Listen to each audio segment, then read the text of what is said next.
primeiro lugar, obrigada pelo convite, é um prazer conversar com vocês.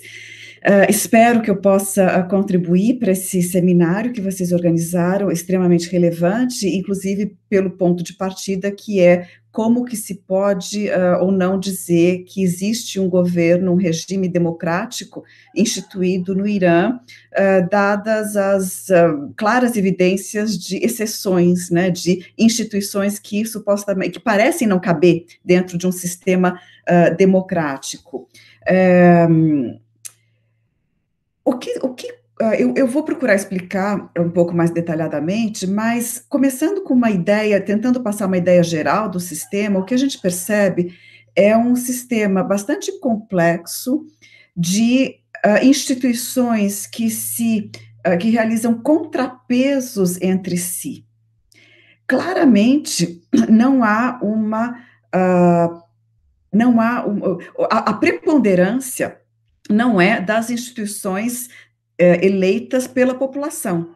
Então, aquelas instituições que são eleitas pela população estão submetidas a outras instituições que realizam um contrapeso, assim, minando a sua autonomia, o seu alcance, a sua importância e o seu poder decisório dentro desse sistema de governo iraniano. Eu, de fato, não chamaria o sistema de governo iraniano de democrático.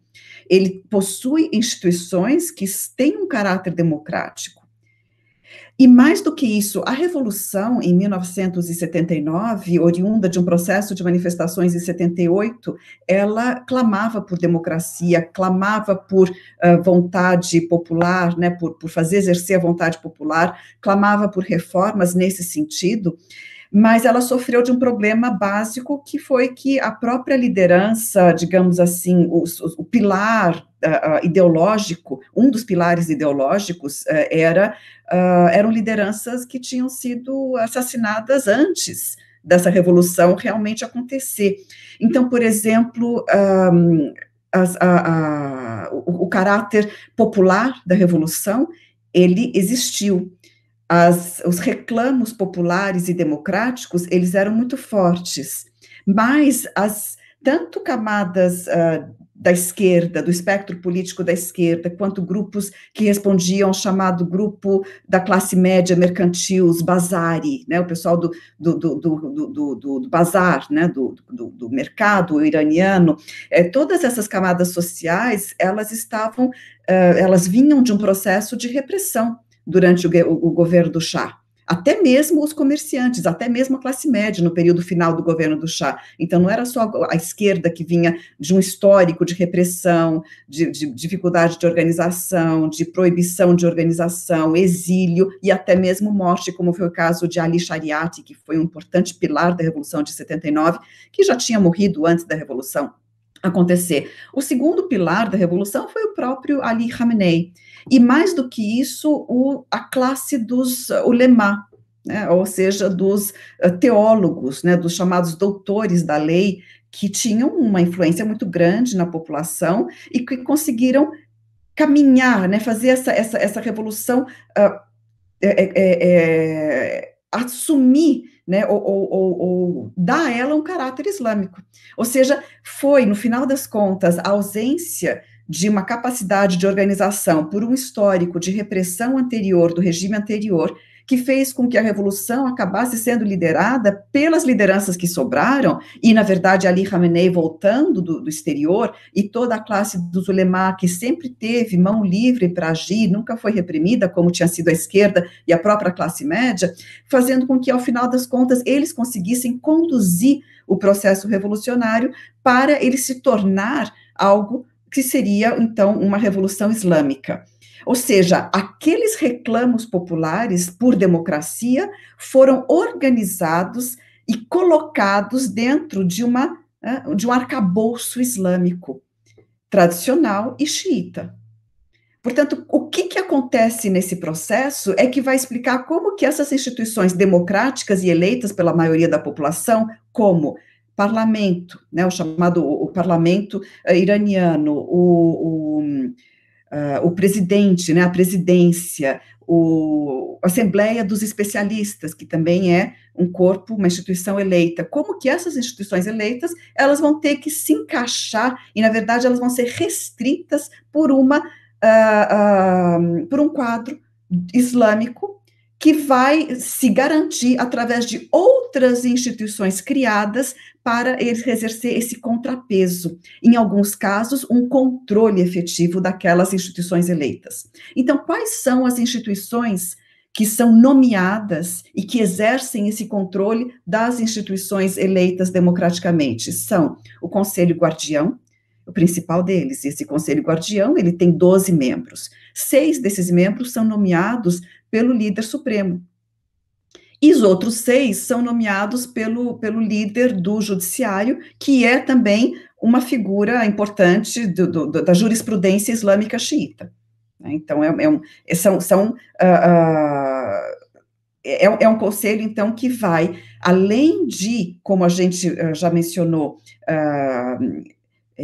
aprovar ou não os candidatos para as eleições parlamentares, presidenciais, principalmente, mas esse conselho, ele vai, de fato, exercer um controle a todo momento, né, a todo passo do processo das instituições que são eleitas. Dentre as instituições eleitas, vale mencionar que a Assembleia de Especialistas elege o líder supremo, mas a ideologia e a articulação ideológica criada em torno da ideia do líder supremo por Khomeini, ela vai criar uma figura no líder supremo espiritual quase santificada. Não é a ideia de santo, porque não é assim que se interpreta, mas é uma líder assim, é uma figura de uma liderança que não falha. Para isso, eu teria que falar um pouco sobre a doutrina do xiismo. Vou deixar isso para outro momento, tá? Mas, então, respondendo a parte da pergunta, porque a pergunta de vocês foi muito ampla, respondendo parte da pergunta, o caráter não democrático, ele é dado pela forma como as instituições que são, sim, democráticas, são controladas por um contrapeso, em alguns casos, um peso maior de instituições nomeadas, e principalmente da figura do líder supremo. Depois eu falo sobre como que se entende a figura do líder supremo, que é chave dentro de tudo isso, e também a guarda revolucionária. Dentro das Forças Armadas, né, tem os 2 braços, o Exército e a Guarda Revolucionária. A Guarda Revolucionária responde diretamente ao líder supremo. É o seu exército particular, praticamente. E ele acabou constituindo uma força muito repressiva, muito autoritária. A sua criação foi feita com o intuito de, por exemplo, prevenir um golpe militar por parte das Forças Armadas. Então, essa guarda revolucionária seria realmente uma guardiã da revolução contra o peso do exército. No entanto, ele se tornou uma força repressiva, uma força antipopular, a serviço particular do líder supremo, do ayatollah do momento, fosse Khomeini ou hoje Khamenei. Portanto, não se pode dizer que o que há no Irã seja um sistema democrático. Também não é uma autocracia plena ou simples. É um sistema complexo de pesos e contrapesos e de uma predominância maior, em última instância, das figuras-chave do sistema islâmico de governo, islâmico xiita.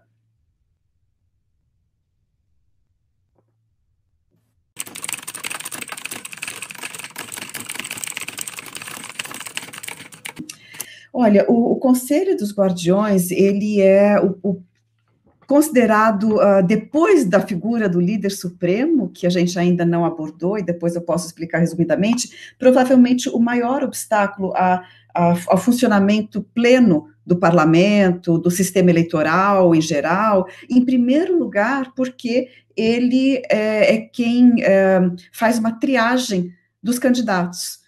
Então, por exemplo, nas eleições presidenciais, chegam a se candidatar mais de 1.000 pessoas, né, porque qualquer um pode se candidatar, desde que siga algumas recomendações, né, alguns pontos ali, mas inclusive não muçulmanos podem se candidatar, não é vedado, mas o Conselho dos Guardiões, ele faz uma triagem, e no final das contas vai permitir que meia dúzia de candidatos realmente saiam e se tornem candidatos, por exemplo, para presidente, né? No caso do Conselho do Parlamento, isso vai ser um número maior, mas também a triagem é muito grande, a restrição é muito forte, o controle é muito forte.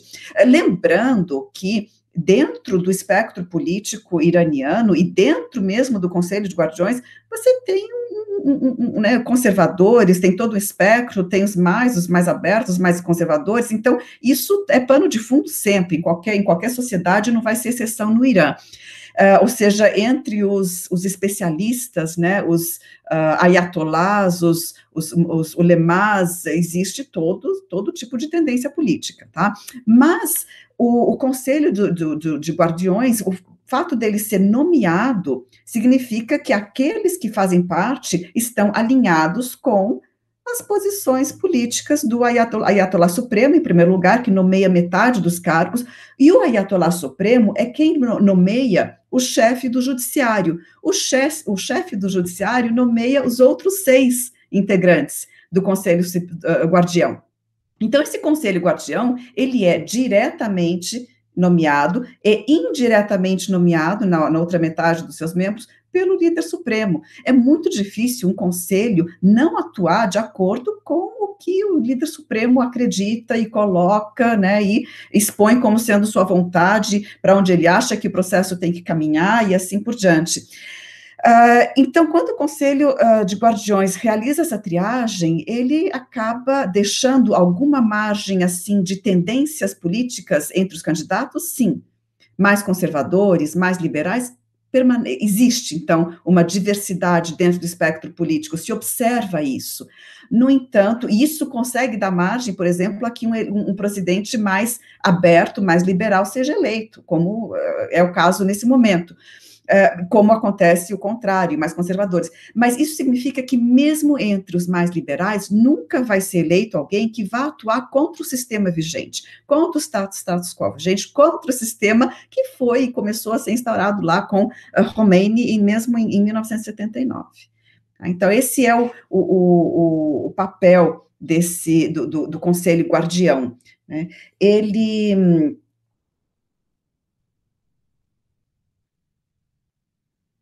Ele interpreta a Constituição, né, e ele exerce supervisiona, como eu estava dizendo, os processos eleitorais, revisa todas as leis aprovadas, então, depois de supervisionar todo esse processo eleitoral, ainda revisa as leis aprovadas pelo parlamento, então, nada sai do parlamento que não passe pelo Conselho Guardião, e ele acaba, então, tendo esse papel muito alinhado com o líder supremo e por isso o nome, o Conselho Guardião, como se ele estivesse ali realmente para ser a garantia do caráter conforme de toda a condução da política, né, das leis dentro do país.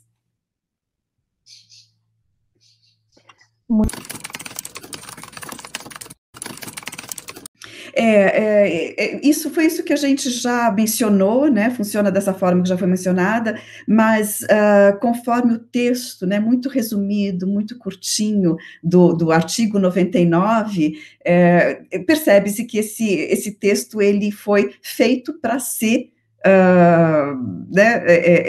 extrapolado, né, porque o sistema colocado em prática não era um sistema apenas de se vigiar, né, de se vigiar como se fosse algo, né, mas de realmente controlar o próprio processo de eleição. Então, não está, conforme o texto do artigo 99, ali descrito a ideia de seleção dos candidatos. No entanto, na prática, é o que o Conselho Guardião faz de mais importante, provavelmente, além de revisar todas as leis aprovadas. É o controle, é a triagem dos candidatos nas eleições.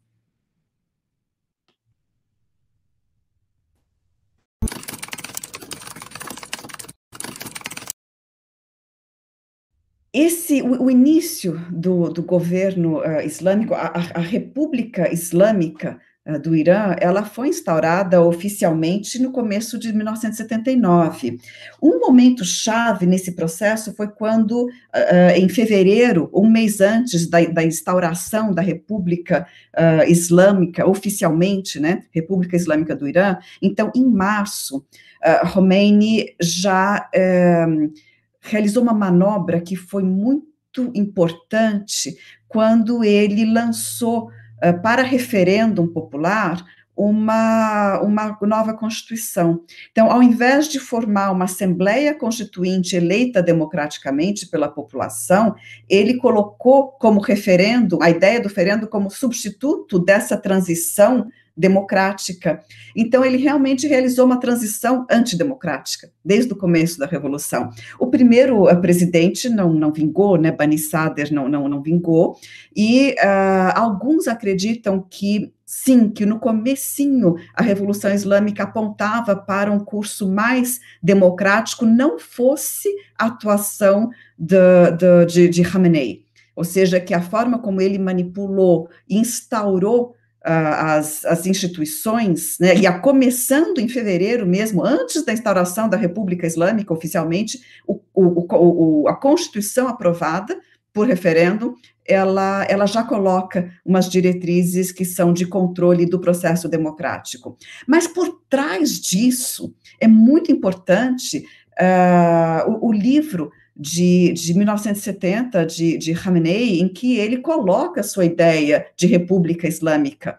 Nesse livro, ele realiza o que vai ser considerado o segundo momento mais importante da doutrina do xiismo, depois da sua consolidação, cerca de 200 anos após a morte de Muhammad.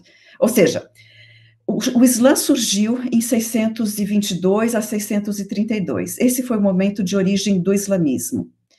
Logo após a morte de Muhammad, começa toda uma disputa, uma polêmica em torno da sucessão dentro da Ummah, né, dentro do Islã. O quarto califa, naquele momento, foi o califa cujo grupo de seguidores era o grupo de onde sairia o xiismo. Tá? O quarto califa foi Ali, que é considerado o primeiro imã do xiismo.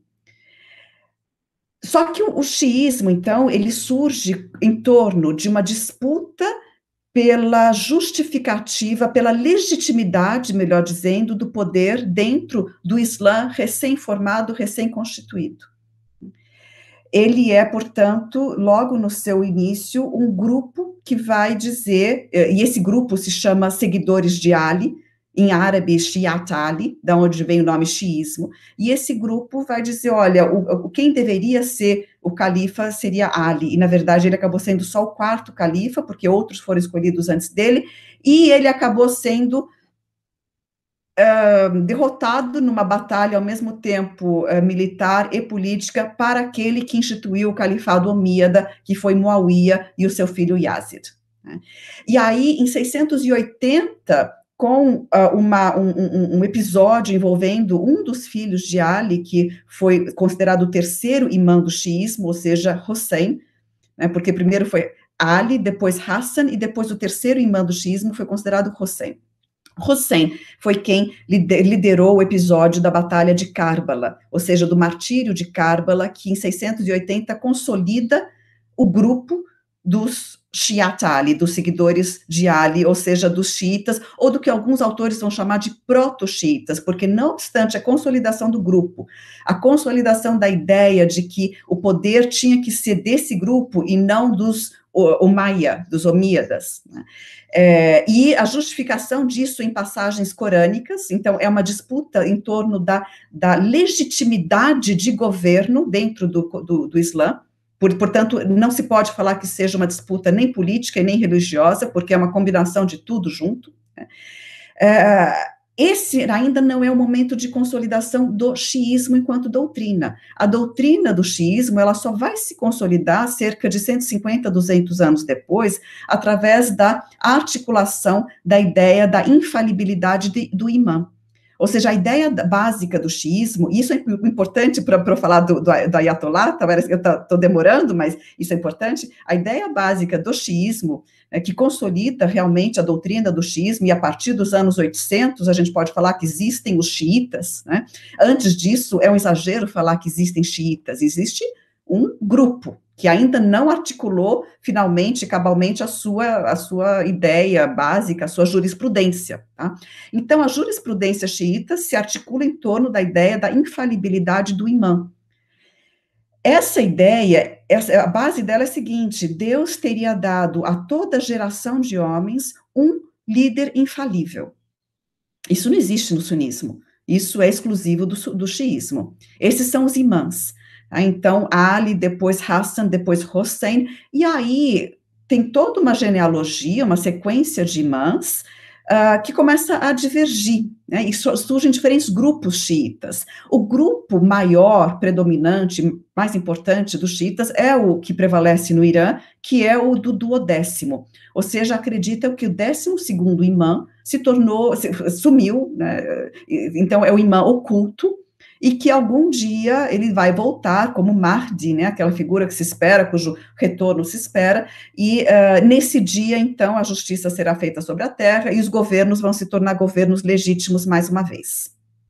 Pois bem, se a ideia básica da articulação da jurisprudência e do xiismo é essa, da infalibilidade do imã, mas não existe o imã, não existe imã, ele não voltou. Como que a Revolução Islâmica vai justificar o seu sistema político? Então, isso vai ficar a cargo de Khomeini. E ele cria o que vai ser talvez o segundo momento mais importante dentro da articulação da ideia xiita do duodécimo, exclusivo deles, né, que vai ser a ideia do Vilayet Faqih, ou seja, a ideia do papel do jurista, da governança do jurista. Ou seja, ele vai ser considerado uma liderança não infalível como o imã, mas uma liderança praticamente, né, que por sua formação, por seu conhecimento, por sua carreira de estudos e também pela sua pela sua relação quase divina, ele não é uma figura divina, mas ele tem, assim como o imã, ele é imbuído de uma certa atribuição divina. Essa é a ideia que está por trás da articulação toda do Vilayet Faqih. Isso, então, ele vai dizer, bom, essa figura, então, vai ser predominante até a vinda do imã. Então, ele insere uma novidade dentro do xiismo do duodécimo, dessa corrente, justifica a figura do líder supremo, a tal ponto que alguns juristas e políticos vão dizer que não é nem que a Assembleia de Especialistas elege o líder supremo, eles descobrem, revelam o líder supremo, porque ele é imbuído dessa, né, proximidade, dessa nomeação divina. Na verdade, a sua nomeação é vista como quase divina. Então, ele é uma figura com uma aura de perfeição, com uma aura de perfeição de conduta, de conhecimento da lei da jurisprudência islâmica xiita, portanto, praticamente infalível, assim como a figura do imã, que hoje é um imã oculto, né, que não está aí.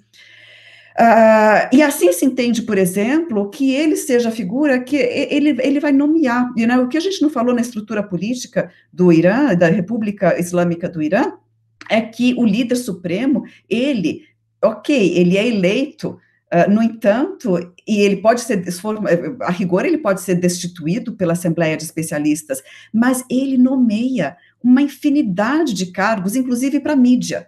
E a mídia tem um papel muito importante dentro do Irã. O financiamento que se dá para a mídia, para o cinema, e a forma como também o resultado é controlado, sempre, né, sempre com uma margem de liberdade e uma dose de controle. Tá? Então, é um sistema de muitos contra-cheques e balanços, mas com uma predominância muito grande da figura, do papel, da atuação do líder supremo e de certas instituições que tornam toda o espaço de atuação das instituições democráticas limitado, restringido pela ideia de que tudo tem que ser feito em conformidade com a interpretação xiita da jurisprudência, das leis, da vida, do dia a dia, da condução correta das coisas.